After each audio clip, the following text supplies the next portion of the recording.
तो सबसे पहले बीजेपी अध्यक्ष जेपी नड्डा जी का ये बयान सुनिए, उसके बाद मैं आपको बताऊंगा उनके बयान के बारे में सच्चाई क्या है। क्या नड्डा जी बिना होमवर्क किए ही रैलियों में चले जाते हैं? कौन सा ऐसा नेता है जिसने ओबीसी के बारे में चिंता की? घड़ियाली आंसू बहाने वाले बहुत मिल जाएंगे, सहानुभूति दिखाने वाले बहुत मिल जाएंगे, लेकिन धरती पर अगर किसी ने आपकी तस्वीर और तकदीर बदलने का काम किया है तो वो भारतीय जनता पार्टी ने किया है और आदरणीय नरेंद्र मोदी जी के नेतृत्व ने किया है। तो ये बीजेपी अध्यक्ष जेपी नड्डा को सुना आपने।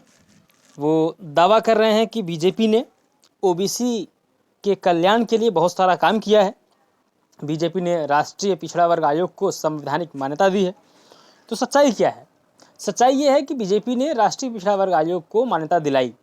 राष्ट्रीय पिछड़ा वर्ग आयोग को बीजेपी ने संवैधानिक आधार दिया, संवैधानिक मान्यता दिलवाई। लेकिन राष्ट्रीय पिछड़ा वर्ग आयोग अपने गठन से लेकर अब तक से मेरा मतलब 2022 तक, अब 2022 में भी फरवरी तक, क्योंकि 2022 के फरवरी में अध्यक्ष का कार्यकाल पूरा हुआ और उसके बाद से नए अध्यक्ष की तैनाती नहीं हुई। मार्च 2022 में उपाध्यक्ष का कार्यकाल पूरा हुआ, बाकी सदस्यों का कार्यकाल पूरा हुआ, उसमें भी कोई तैनाती नहीं हुई। तो आज जब हम नवंबर 2022 की बात कर रहे हैं तो आज की स्थिति यह है कि आयोग में कोई भी नहीं है। और अभी ये जो आप लिस्ट देख रहे हैं ना, ये उस पिछड़ा वर्ग आयोग की लिस्ट है, यानी कि इससे पहले जो कार्य कर रहा था, जो मोदी जी की सरकार ने डिप्लॉय किया था, तैनात किया था या नियुक्ति किया कह दीजिए, उसमें ये इतने मेंबर्स थे। आयोग में इस वक्त काम करने के लिए कोई भी नहीं है। इस समय आयोग एकदम निष्क्रिय है। और जब आयोग का कार्यकाल खत्म हुआ था, उस वक्त जो अध्यक्ष थे आयोग के, उन्होंने द हिंदू से बातचीत में कहा था, द हिंदू में आर्टिकल छपा था उस वक्त उनका, ये जुलाई 2022 की बात है। तो उन्होंने कहा कि यार मैं समझ नहीं पा रहा हूँ कि आखिर सरकार करना क्या चाहती है। आखिर सरकार ओबीसी कमीशन में अध्यक्ष और बाकी सदस्यों की नियुक्ति में देर क्यों कर रही है? ये तो प्रधानमंत्री जी की मंशा पे सीधा सवाल है कि आप क्या चाहते हैं? क्या आप ओबीसी कल्याण के लिए आए हैं? क्या आप ओबीसी का कल्याण कर रहे हैं? क्या आप ओबीसी के बारे में सोच रहे हैं? अगर सोच रहे हैं तो आपने अभी तक नियुक्ति क्यों नहीं की? आयोग क्यों बना रखा आपने? आयोग में जब लोग ही नहीं है काम करने के लिए, है ना?